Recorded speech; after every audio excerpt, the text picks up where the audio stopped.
devoted to what we call a roundtable, where we give our journalist fellows an opportunity to talk, to say a little bit about what they've picked up from the 2 days of sessions, and also talk a little bit about their common problems, your common problems, and issues in covering this particular topic, which is probably one of the hardest to cover. I mean, it's one thing to cover policing or pretrial or corrections, but to look at the entire system of punishment is a challenge. And we knew that because we're really covering changes in a systemic change.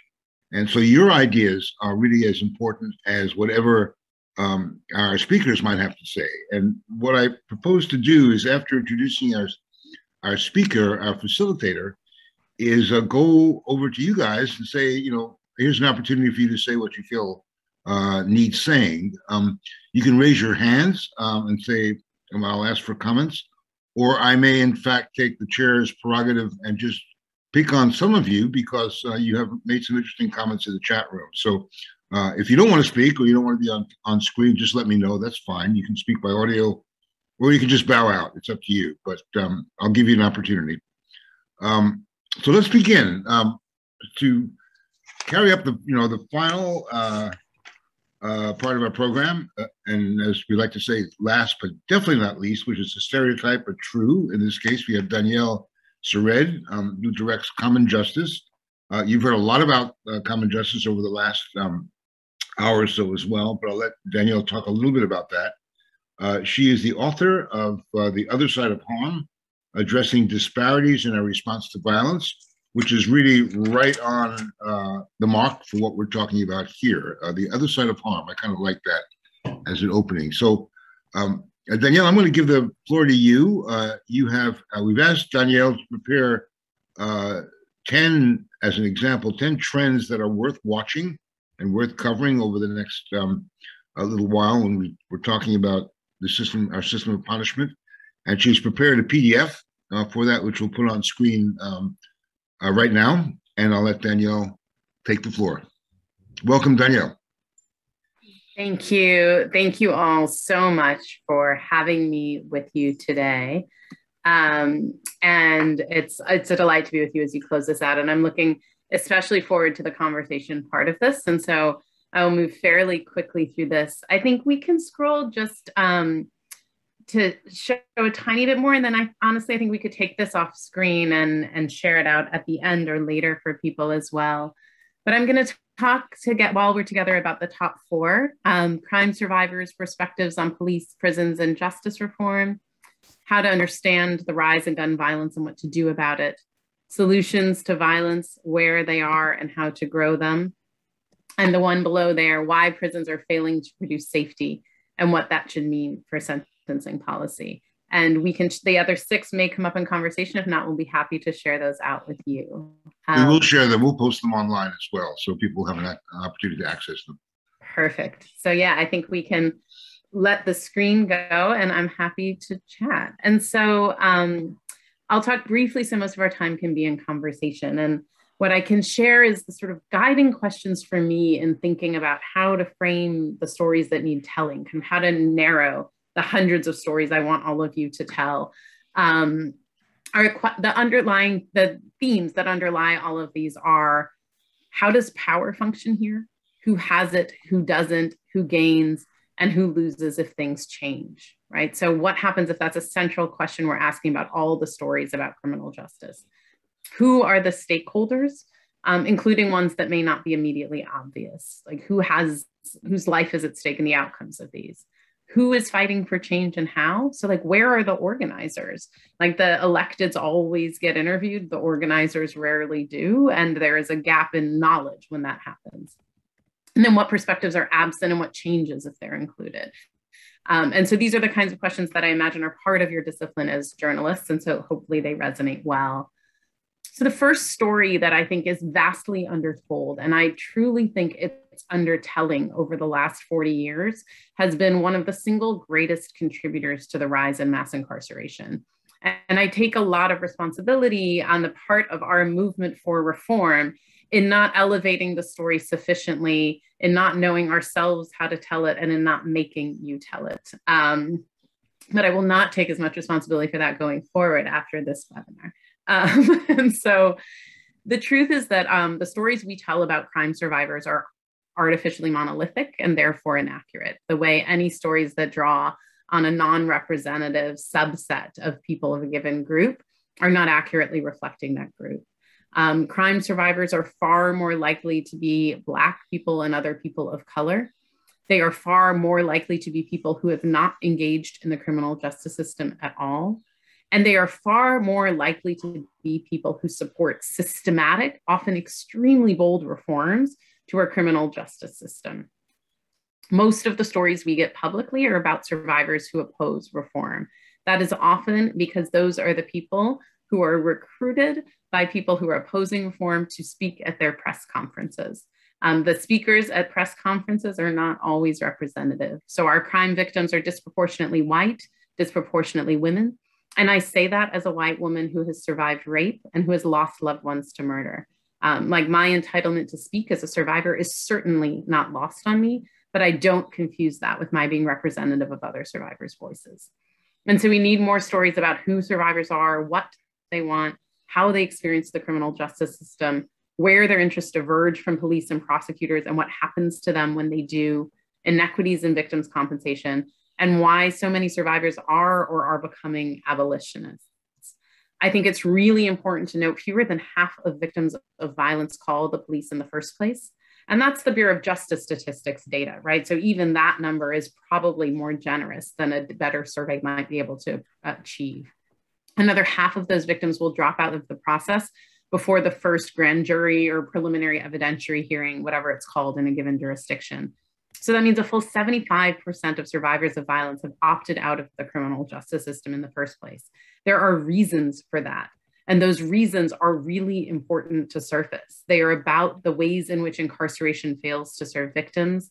They're about the ways in which victims are treated by police and prosecutors.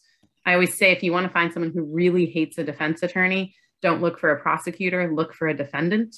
If you want to find someone who really hates a prosecutor, don't look for a defendant, look for a victim who didn't find that their interests were represented by an institution they thought was meant to. And so when those stories are excluded, we end up with this idea that there is a choice we have to make between making things better for people who have caused harm or protecting the interests and needs of victims. It is a false choice. It is one that distorts our policy. It is one that is weaponized and elevated, and where your attention is called to the wrong places. And as you correct that distortion, you will help us correct the nation's story about what to do about harm. I can offer that at Common Justice, we divert serious and violent felonies into a restorative justice process. We only do that if the victims of those crimes agree. Our cases are all post-indictment, meaning all of them are part of that small 25% who did proceed through the criminal justice system. And when given that choice, 90% of survivors choose common justice over incarceration. Understanding that, understanding what they know and believe about incarceration, the interest of accountability and healing, is critical to our nation understanding how to extract ourselves from the trap of imprisonment. Related to that, the second story I would put to you as one deserving of your attention is how to understand the rise in gun violence and what to do about it. I guess this would not count as a story that is undertold, but would count as a story that is continuously told poorly.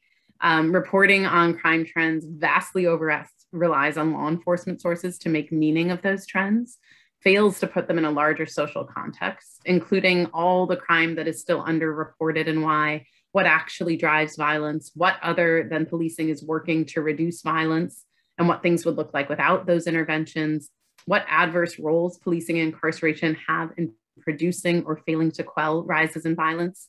We have a trend in our country that is typically upheld by the media that when crime goes down, the police get a round of applause, prisons get a round of applause, and when crime goes up, we say we urgently need more police and prisons. It is a great business model that no matter what happens to crime trends, it generates a demand for your work, but it is not a good justice model. And without understanding that, particularly because gun violence almost invariably when prosecuted and results in incarceration, it distorts our responses to harm and increases the number of people entering into our system. What we know to be true is that cities that have grown solutions other than incarceration, including alternatives to incarceration, violence interruption programs, some others we'll talk about later, have seen dramatic reductions in the rates, in the crime rates, in ways there is no correlation between policing budgets and those rates. It is just variable. And what that tells us, what it's that variable, is that policing is not the factor that is determining the outcome. Something else is. I'd recommend a report by the now Commissioner of Corrections, Vinnie Schiraldi and Junie Green, called Better by Half, that talks about how New York State and New York City reduced incarceration and crime by 50% simultaneously, and tries to make sense of how that can happen, because it challenges the fundamental theory that incarceration is what drives crime down. If those two can deplete at the same time, it begs the question of what their relationship is in a way that doesn't get begged sufficiently in the public conversation. We also don't sufficiently pay attention to the ways in which the harms of policing reinforce structural violence, disrupt relationships, both between police and community members and among community members themselves, in ways that actually increase the likelihood of harm, that drive cycles of retaliatory violence, and that end up with more people being hurt. And so we have to tell that story correctly, because what we see now is that upticks in gun violence are being leveraged in every state, in every legislature, in every city council as justification to roll back criminal justice reform. It fundamentally misunderstands the relationship between these reforms and this violence. And if we don't improve people's understanding of it, we will enact horrific policy, and we will not only be the greatest incarcerator in the country, we will also fail to keep people safe. Related to that is the third story I'd recommend to you, which is about solutions to violence, like where they are and how to grow them. Amanda and Alexander and I published a piece in the Boston Review on Monday of this week called What Makes a City Safe, that talks about some of these solutions. And stories about violence often presume the only solution to it is more enforcement. That's either implicitly or explicitly stated, when in fact there are a really vast array of long-standing grassroots solutions that already address violence effectively and could do far more with more resources. Those include violence interrupters, who have finally gotten more attention, restorative justice, community-based healing and grief work, alternatives to 911, alternatives to incarceration, other public health approaches to harm. Common Justice also has a recent report called Solutions to Violence that elevate 18 different examples of these happening around the country that are good places for you to look if you want places to talk to the public about what else we can do. Because it's true that violence, we can't respond to violence with nothing. It requires a solution. And unless we can elevate and make clear what those alternatives are, we will always fall back on enforcement. And then the last thing that ties many of these together is stories about why prisons are failing to produce safety and what that should mean for our sentencing policy. Prison has been widely demonstrated in the research to be criminogenic, and yet the fact that our nation's primary response to violence produces violence is almost never treated as the scandalous news that it should be. We need stories that explore prison's failure to produce safety, the underlying flaws in its design and theory of change, the assignment of responsibility for that failure, not just to the correction system, but to the policing, prosecuting, and court systems that put people in prison in the first place. We know prison drives structural drivers of violence. It drives inequity. It drives the impoverishment of neighborhoods. But on an individual level, I'm fundamentally in the business of ending violence. And those of us in this business know that the core drivers of violence are shame, isolation, exposure to violence, and an inability to meet one's economic needs. The core features of prison: shame, isolation, exposure to violence, and an inability to meet one's economic needs. So we have baked into our core response to violence precisely the things that generate it. It's like showing up to a house fire with a hose full of gasoline and acting surprised when the flames rage higher. We are not disciplined in how we think and talk about incarceration. We fight about whether it works or doesn't work. And nowhere in that conversation is what is actually true, which is that it is generative of harm. and the way we think about prison. And I don't mean just harm to those incarcerated. I mean like a greater likelihood of future violence. And so if that's true, and we understand that collectively as true about prison, it fundamentally changes our answer to the question of how often to use it. And so I will stop there because I'm more excited about being in conversation with you than talking to myself on Zoom, and look really forward to questions, feedback, your discussion within one another, insults. I work mostly with adolescents and prosecutors, so you'll have a hard time saying the meanest thing to me that I've heard this week. So really welcome any lively conversation and debate. Well, we're pretty polite here, so we don't get into the business of insults. But let me maybe start off the questioning before we get into a discussion about, there's some structural problems in covering prisons or the correction system that don't exist in other parts of the system, like courts or police. One is access.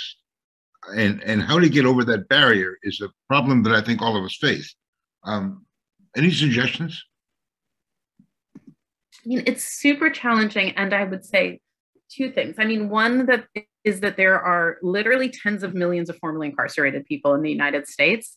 And what is currently happening in prisons is very rarely different from what has recently happened in prisons. And so there's a vast trove of information of people who have been in those institutions and exited them, who can talk with a lot of clarity about what happened there. Sadly, the likelihood that a prison is no longer the way someone is going to describe it to you is very slim. There are also literally hundreds of thousands of people every year who visit prisons to visit their loved ones. And so while journalists aren't allowed in, family members are. And those family members, of course, have a perspective, but they also have a view to it. And they are positioned to be eyes and ears of people who can tell you what they see, what is happening, who can attest to some of the dynamics in that. Family members for people in the movement provided far faster and better insight about what was happening with COVID in prisons months before the CDC had a handle on it. And so they are people who can give access.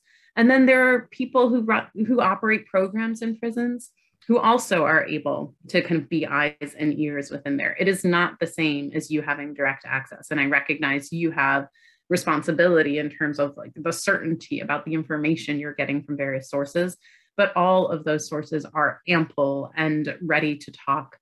I also think there is a lot to be learned from former corrections officers.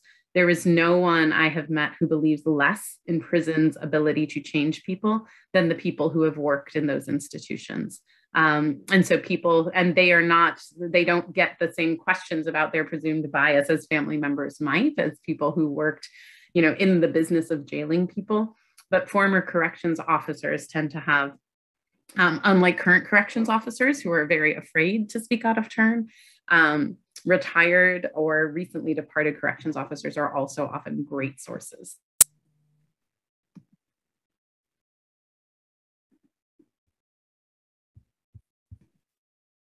I think you're muted. Maurice, did you look like you were about to ask something?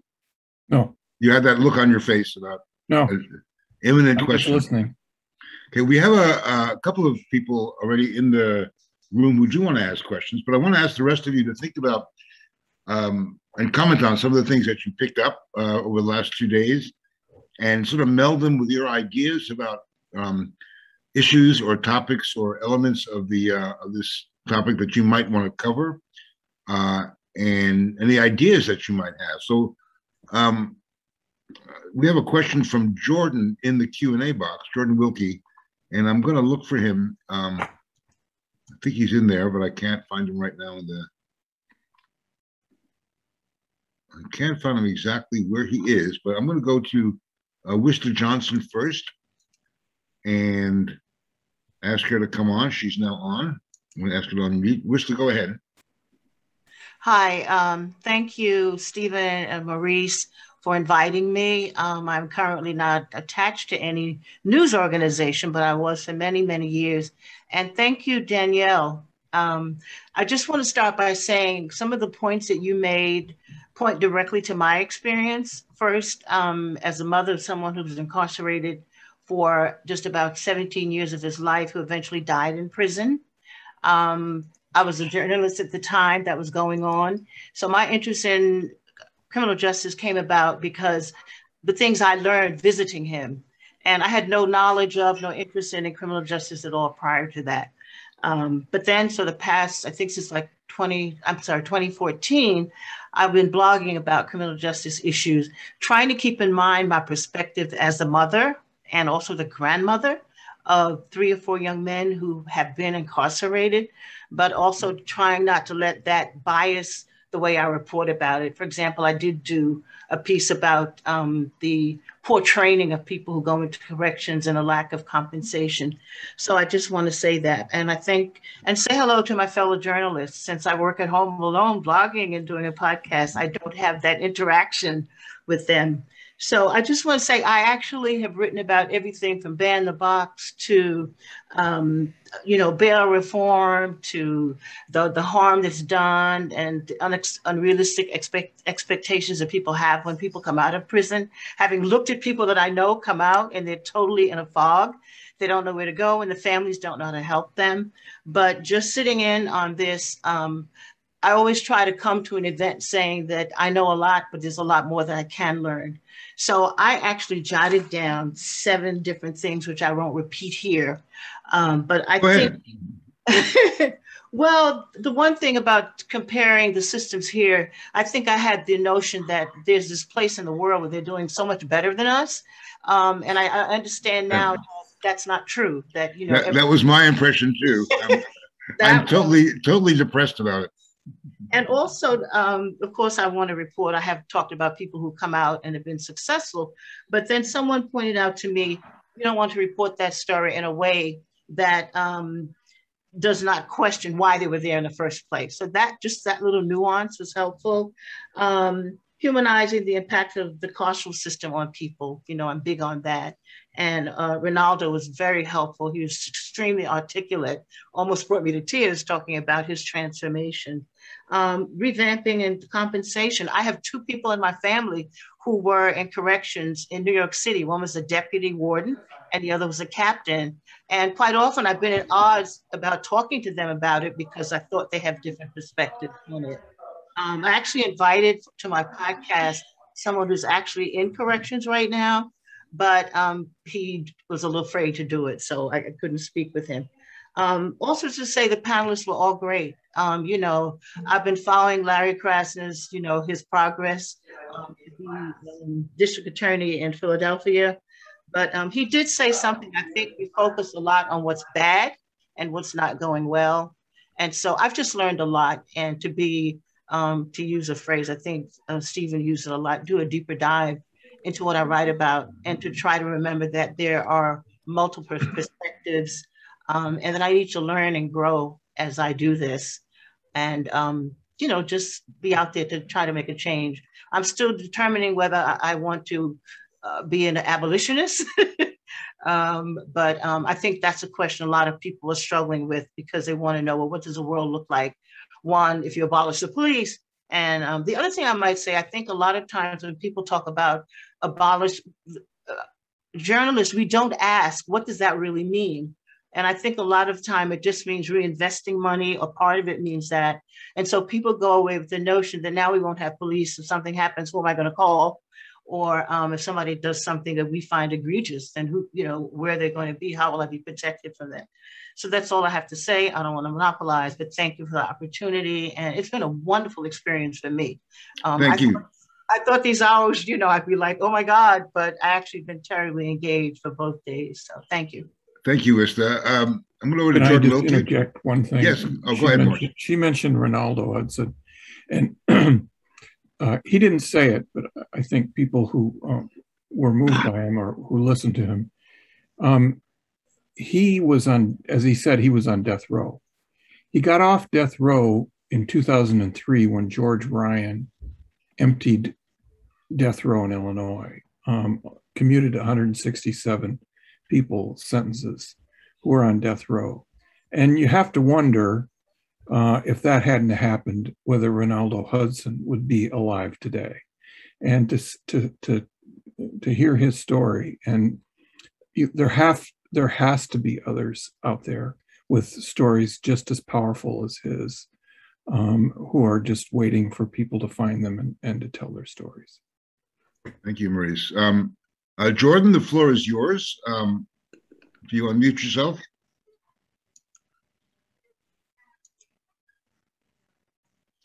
You muted again. All right. I believe you can hear me. Yes. So I just asked about a compendium or a place where research is collected on the violence that stems from incarceration. I just completed a series about jail use and jail expansion in North Carolina.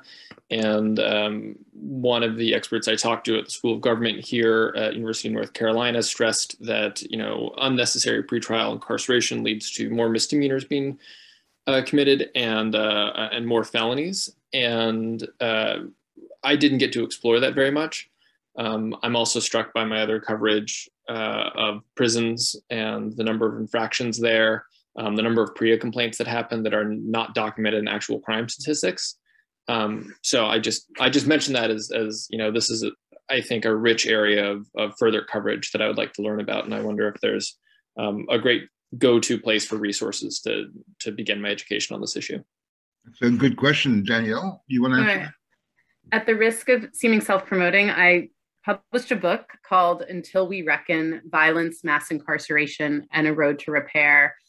And there's a chapter in it called Prison's Broken Promise. And I would direct you to the part of the book that I think is as exciting as the parts I wrote, which is the bibliography at the end. And so you'll find there collected, I did a lot of work to sort of surface the various criminological research about looking meta-analyses of the actual efficacy of prison. And so that's the place I have those most concentrated. You're welcome to reach out to me.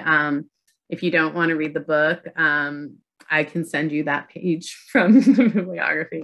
And I'll put my email in the chat. But the research is really fascinating, and it's fascinating how convergent it is. How much it really suggests across a wide variety of localities, methodologies, all of that, that we see prison as criminogenic. Bruce Western is a great sociologist researcher on this topic and a great person to talk to also make meaning of that research. And so is Todd Clear, and both are people who have for decades now studied the topic and are good sources to help kind of distinguish between the various quality of various studies. So you're not citing studies with poor methodology. Okay, I want to go over to Orlando Brandon Williams from Detroit News. Detroit, the floor is yours. First of all, I'd like to tremendously thank Maurice Possley for inviting me to participate. I've been a journalist for 40 years, and this has by far been one of the best conferences I've ever attended. Very good mix of, experts, speakers. And also I like that you all invited Ronaldo and Hudson and Tara Harper to be part of it, because they brought this, first person account and experience and perspective. But I'm going to be sharing my notes with my colleagues, but I was really intrigued by the whole talk about New York, them wanting to close Rikers, and then sort of do, for lack of a better word, neighborhood kind of prisons. And that way you're putting the people who are incarcerated closer to family members. I think that is more humane. And I will definitely be doing some stories on restorative justice. I had reached out to Eli Savitt, who is a Washington County prosecutor. He's one of the quote progressive prosecutors, and waiting for that opportunity. I guess it would take me maybe about a year to get the victim and then the offender together and get permission. But I'm hoping to do that story. But this was such a wonderful conference. I mean, I was just riveted. Thank you, Rolanda. Over to James Munoz.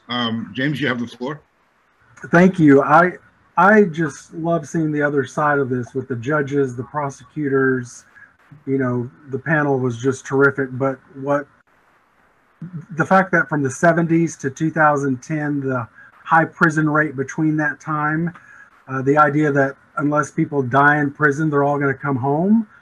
So we got to start doing better at that.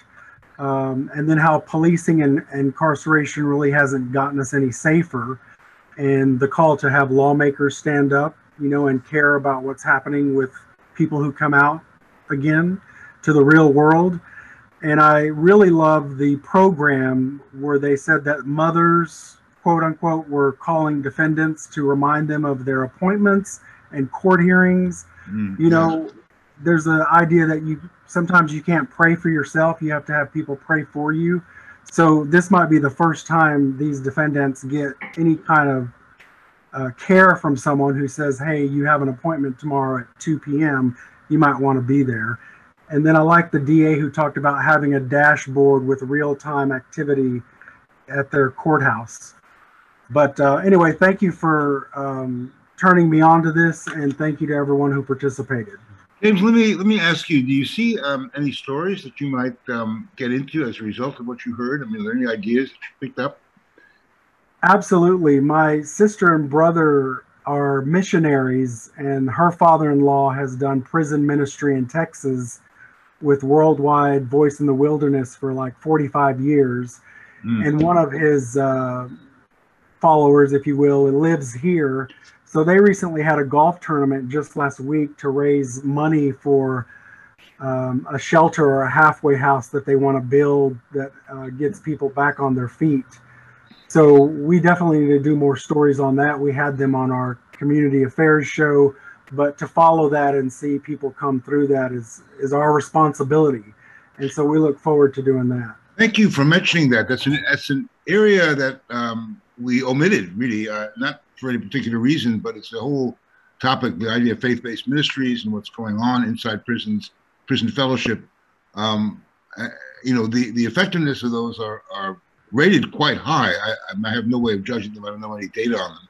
But Danielle, do you want to say something about how, you know, the faith-based approach has worked or not in prisons? Sure. I mean, I think prisons benefit immensely from the presence of people who don't work there and are free to leave them, right? So in general, like that contact is really important. And many prisons are far more open to outsiders coming in from the faith community than from other places. And so I hold that work in really high regard. And I think for incarcerated people, the continuity with their faith traditions on the outside, or the sense of connection across that can be incredibly meaningful. Those faith communities can give people, when they come home, a community of people to whom to return, as incarceration is built of separation and isolation. And so it does a good job of rending relationships. And so things that mend those are really valuable. And then I think it is also worth it to really think about the role faith communities can play as alternatives to prison. Like if we understand that people can hold people in relationship, that people can help people stay on the right track, that people can give them meaningful, affirming connections that change their behavior, we should be thinking about that, not just for while people are sitting in somebody else's cage, but also as an option to keep communities safe while they're free. They're often dismissed as being too far on the right, or, you know, part of a, you know, partisan approach, but they have done some very interesting work that's worth covering. I also think that writing about anything that's faith-based is tricky for a lot of journalists. And they, excuse me, they often fall into writing generalities. They sort of miss nuances. I think it's an area that can be a real minefield. And the result of that is that a lot of these groups are very protective of what they do and the people that they work with. And they don't want to be misconstrued. They don't want to be, for lack of a better word, misquoted or mischaracterized. I think that there's a lot of historically bad reporting that goes on in relation to faith-based anything. So it's very true. And I think it could be, you know, a subject of its own for the nuances of covering anything that's related to faith and how it cross sections with, comes across the public, particularly in prisons, where as someone who spends a lot of time writing about people who are wrongly convicted and come out, I'm always amazed at how they manage to put one foot in front of another during all that time. And a lot of it is that they found or came back to some sort of flavor of faith. Thanks, Maurice. Sylvia Harvey, you unmute yourself. Oh yeah, there I am. Hi, everyone.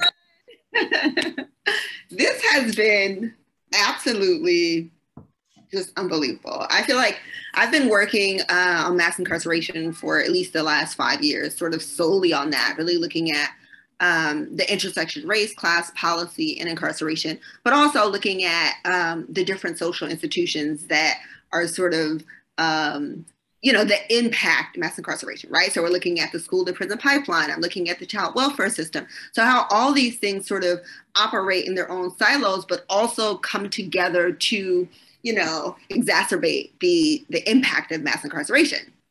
And I feel like my work, I have the benefit of, and I say benefit because this is a time when it works for me, of my father serving 27 years in prison. So being a journalist that is trained, but also having the experience of my entire life, seeing what the system looks like, seeing what's missing, seeing what we need, but being able to take that sort of framework and move into the larger world and talk to the people, right? And I find that, and this is what came up for me a lot during the talk today. There are a couple of people that are actually on my list of people to reach out to for work, Larry Krasner being one of them, and then Charles Allen on a project that I'm working on that I won't say here publicly because of all of my brilliant colleagues.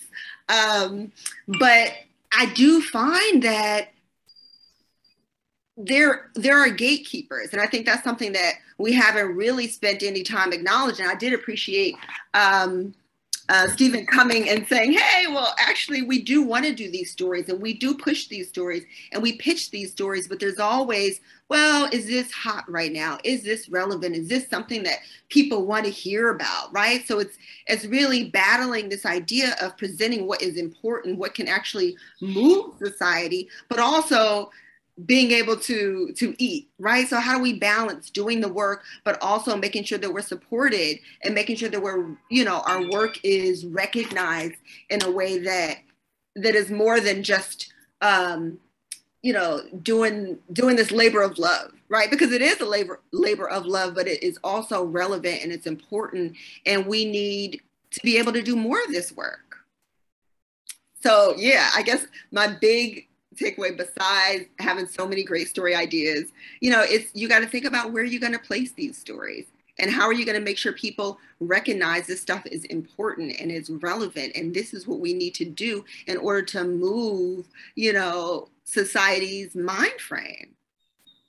Thank you, Sylvia. I want to just parenthetically say something here that I can't say enough, that we want to see your stories when you do them, because it's one way of telling the people who help these conferences thrive and exist by saying, well, we have deliverables. We can show you what journalists have gotten as a result of the conferences. It doesn't matter what you write. The point is having written something. And so when you do something or you cover anything that's part of this conference, please send us a link. We may even be able to cross-post it on the crime report, which gives you a much wider platform for your colleagues. But please keep us in mind when you do stories about any of the subjects that we talked about today. I want to move to Janae Williams. I think I'm pronouncing her name right. If I'm not, she'll correct me. Janae? Yes, you pronounced it correctly. Janae Williams. I'm actually at the Oklahoman in Oklahoma City. And opposed to a lot of the people that have talked, I'm really early in my journalism career, and I kind of fell into covering criminal justice because I got assigned to Oklahoma County. And if anyone doesn't know anything about Oklahoma County, we don't have a great history. Our jail has been troubled for a very long time. It's one of the worst jails probably in the country. just from a standpoint of how people are treated, the history of overpopulation, things like that. And so listening to everybody talk over the last 2 days has really kind of helped me frame my mindset of, I've always had the mindset, because I've really been pushed by my editors to work on covering things from a community perspective, but to really push because there's what do you mean a community perspective? So going out into communities and actually focusing on how they're being impacted by what's happening, going to law enforcement to get they're really pushing us to do more of that, to spend time in communities and build our sources there. They have done a really good job. We have a new executive editor that actually started around the same time that I did, and he is us just spending time in our communities and getting to know people. But one of the things that I find here in Oklahoma City and Oklahoma County is that at the city level, the judges have really worked to reduce incarceration, but then at the county level, it's a whole other alternative. So even though the city judges have worked and people who are going to city court aren't being put into jail, you have the city police department are the ones who are arresting everyone and putting people in jail on state charges. So it's just this, everybody's kind of fighting against each other and filling the jail up. And then people are arguing about whether we should build a new jail or not. And if we do, how big it should be. And you have members in the community who are really pushing for that transformative justice and getting people out of jail and reducing the population. And you even have bipartisan members of our state legislature really talking about across the board, changing the way bail and bonds and fees are structured. But it's like no one's really coming together to figure it all out. And so I recently wrote a story because they did a interim study, and they had a bunch of people talking about all of the things that could be done to change it. And so I'm hopeful that as we move into the next legislative session, maybe because they have been talking, there will actually be some action that comes out of that. Because it seems like, to quote someone that I interviewed recently, it seems like the people at the county level kind of get scared to do anything unless they feel like they have approval from the state level. And then you guys talked about Ronaldo and his story, and a lot of people know the story. Right now, you know, we have Julius Jones, who's been on death row in Oklahoma for a very long time. He was just recommended for clemency by our pardon and parole board, who were appointed by our governor. But now the ultimate decision is put into one person's hand. And so when we're talking about this discussion of who makes these decisions, for me, I have a hard time with this person appoints a whole group of people to make a decision, but then ultimately that decision goes back to one person who gets to make a decision on someone's life or death. And so writing those stories and telling those people's stories is one of those things that as a journalist, I want to do more of, because I think it is so important, like Ronaldo said, that we humanize these people and let people know there's more to them than whatever that crime is that they're accused of, or people think they may have done or may not have done.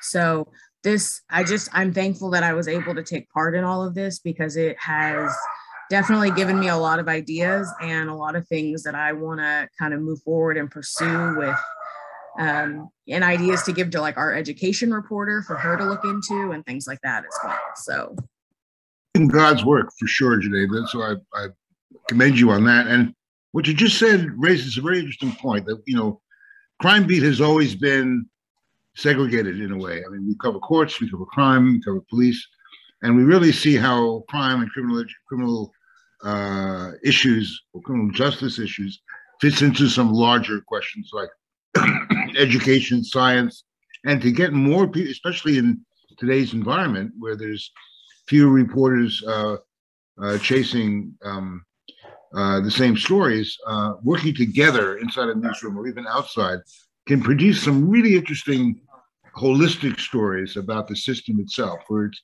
you know, we can tell people that it's a lot more than just what you think it is. It's not just about prisons. It's not just about courts. It's about the communities itself. I don't know if Danielle or Maurice, you want to, you know, you have some comments. I will jump in and say that I think you know, the classic division is we have the police reporters and we have the courts reporters. And in terms of covering the system, it stops the day the sentence is imposed. Right. Yes. It only comes back if it becomes a controversial parole issue, or in the case of a few states that still do this, when they're going to kill them,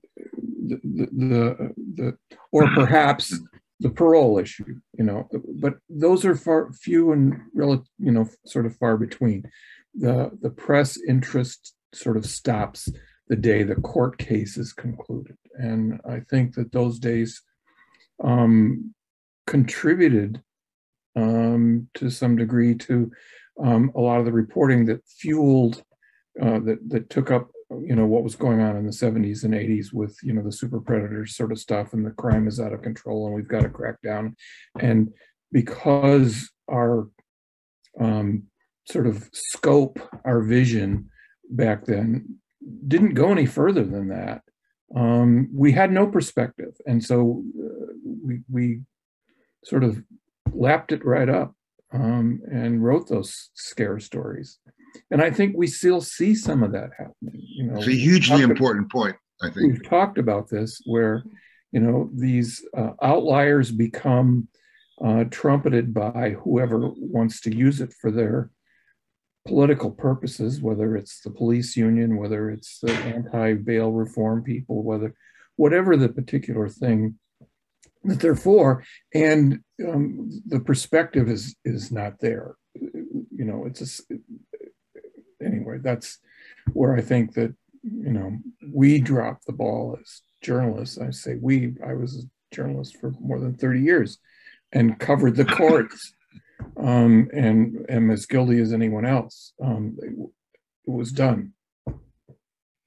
I think that's right. And I would add to it too, that when, to the point of prison being criminogenic and generative violence, if someone goes to prison, returns home, and subsequently commits a worse crime, there is never a question of like, what just happened? Like, we literally spent $500,000 public dollars on an intervention, and the outcome is this person did something worse than they did before we did that. What the hell is this intervention?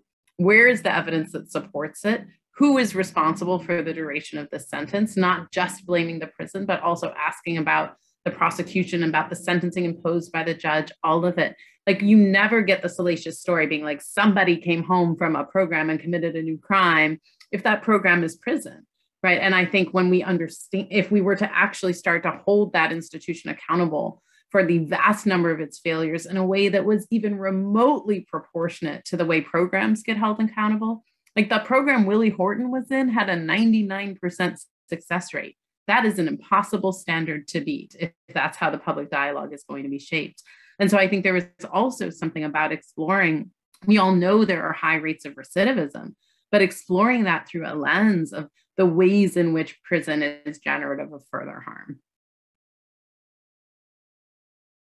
And recidivism, as Layla said, is not really the right way to look at, you know, desistance from crime, which is a very important point, and I hadn't thought of that the way she did. So I've got Chandra Bazelko and Melanie Eversley on my list. We're just about coming to the end, but feel free to raise your hand again. So I'm going to go to Chandra first, because she's posted something already in the Q&A, so she can just speak about it. Chandra, it's over to you. Hi, thank you for everything. Danielle, I've followed your work for a long time, and I'm pretty familiar with it, but I wanted to bring up the issue of first-person language, or person-first language. This has been a kind of a theme throughout the all the sessions, is that how media frames things can affect what the public perception of crime and also people within the criminal legal system. What I don't understand, and I should add, I'm formerly incarcerated myself, so I'm not coming at it from a necessarily punitive perspective, is why the person-first movement, this language movement that started with Eddie Ellis's letter, always insists that journalists have to humanize the subjects of their stories rather than making the point that these words are completely factually inaccurate. For example, the LA Times consistently uses the phrase accused felon. An accused felon actually doesn't exist, right? That's completely inaccurate. The same thing with an ex-convict. Unless, if someone's really an ex-convict, that means that their conviction has been expunged, so they're really like an exoneree or something else. So I feel like a lot of times with the person first movement, to change the language and get journalists to change how they term people in their stories, I feel a lot of times that this is an attempt to co-opt journalists to the criminal justice reform movement, and that they're really not supposed to, at least in their work, be siding with them. I can get away with it a little bit because I stick with opinion writing mostly, but I don't understand why the accuracy of these words isn't, or the inaccuracy isn't the main point versus humanization, which has an agenda, which journalists are not supposed to have. I think that really resonates and is really right to me, because I also think like people are also more than just the thing they have done. And so the sort of totalizing effect of it erases other things that are true, not just in a way that's like some touchy-feely stuff, but that are relevant to our consideration of what should be done to that person, right? The other aspects of their life, the things that they also are to other people, is part of how we should consider like how they should be handled. And I think also I'm like, people are already human. They don't get humanized. Like everybody is already human. And so I think it is fair to hold journalism to a standard to not dehumanizing people. So to not speak in a way that inflicts harm, that adds to a distortion, that erases full measures of what is accurate and true about who they are. That is different than you all having an obligation to, like, I don't know, similarly, the word humanize, I think is very weird. Like, unless you were like it's like Pinocchio, I guess, was humanized because he was a puppet and then made into a real boy. But apart from that, I don't actually know examples of that happening. And so I think, and at the same time, I think using language that doesn't unnecessarily strip people of dignity and distort how people hear it is important. Like I did an exercise once in a room of like several hundred people where we gave the same scenario. And in one, we said, what should happen to the offender? And in the other, we said, what should happen to the person responsible for this harm? And the groups generated different answers about what the course of action should be with the exact same scenario before them. And so we know that that language is impactful. And so to me, I think about it as journalists having a job not to engage in, to your point, Maurice, about the super predator narrative. So not to double down on a way of talking that is intentional, that is biased, that is intentionally distorted, that is meant to produce a certain public outcome, and instead to actually like speak in a way that is factual. I think these are really important points. Before Maurice comes in, but I have to say there's a couple of technical hurdles which make it very difficult to, be absolutely pure on this issue. When I say this as the editor of the crime report, I mean, it's very difficult to fit returning citizen into a headline. Much as we'd like to, we have to use these shorthand sometimes that we can't get around it. And I think it is distorting, but I don't know if it's if it's something that we should hang our hat on. I mean, we just have to realize that we can't be perfect with this. But Maurice, go ahead. I'm sensitive to when you talk about humanizing. I don't think we need to humanize humans. What we need, and I think what the approach frequently is to humanize an issue, and that is present a real face, present a real person. Yeah. We're not trying to make this person human. We're taking a human to try to put a face on an issue so that people it might resonate with them. And the issue in and of itself may not. Whereas you put someone there who, like Ronaldo Hudson today, what an amazing voice he presents, and God love him for what he's doing. He doesn't have to do that. 37 years, and 7 of which were on death row. I think that was the total, or maybe it was 17 on death row. But and what he's doing is an amazing, and he's putting a human face on people that are just like him, that are still locked up, that don't need to be locked up. Point taken. Let me go to Melanie Eversley. Melanie, the floor is yours. There you go. Sorry, I was just trying to figure out how to unmute myself. Yeah, thank you so much, Stephen, Danielle, Maurice. This is my third time taking part in one of these sessions. They've all been amazing, but this one, I have to say, has been the best by far. For me, it brought together a lot of issues that I have been thinking about over the years, but in a real concrete way. I just want to tell, actually, let me backtrack a little bit. I'm based in New York, former USA Today reporter, now trying to make it as a full-time freelance reporter, because that's been my dream, writing mostly these days for The Guardian and Nat Geo and the National Association of Black Journalists. I'm helping them create a startup news organization.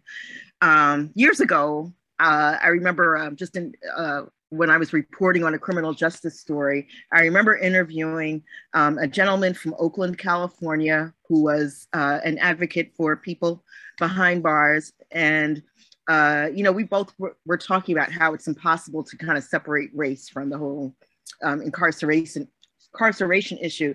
And he talked about going to a prison in Australia, and he looked on the wall and there was some graffiti or like a little etching of a Black Power fist. And he said that just kind of brought home for him that no matter where he went in the world, there was always going to be a certain group that kind of, you know, mostly populated the prisons. So I was really interested and excited to hear the conversation about what's happening internationally, and how even though the system in Scandinavia in particular has been held up as a model that no matter where you go, there is this issue. So I was really intrigued by that discussion. I plan on following up with the issue of Black women dying in prison. There was a discussion about the lack of services and the prison system just not really working hard enough to address that. I was really intrigued by the issue of progressive prosecutors being elected everywhere, particularly since we had some surprises in national elections that would suggest that might not have happened. You know, we talked a bit about the election, the gubernatorial election in Virginia, or even, you know, the 2016 White House election. I can remember I was in the newsroom at USA Today that night, and all the polling we'd seen suggested that everything was going to go in another direction. So that discussion was interesting to me. I found it also helpful to learn tips about how to report on the justice system in areas where it's really hard to penetrate the justice system. Stephen, you know, I've written about Rikers, and I've had to try to come up with some creative ways to talk to people about what's been going on inside. During the pandemic, I did find some people who were based there, experts who were based there, who were just disgusted, and they were reaching out via Twitter. So I was able to make some connection with those folks. But the tips were really helpful to me. So I'm going to be reaching out also to former corrections officers and other folks for access. So again, just thank you. This has been really amazing. And I'm just glad I was able to take part. Thank you, Melanie. It's been a pleasure to work with you guys. So we're just about at the cutoff time, and some of you have already left. But did I mention that we wanted to see your stories? So please don't forget to send them to us. I put on the screen the crime report. Some of you know us.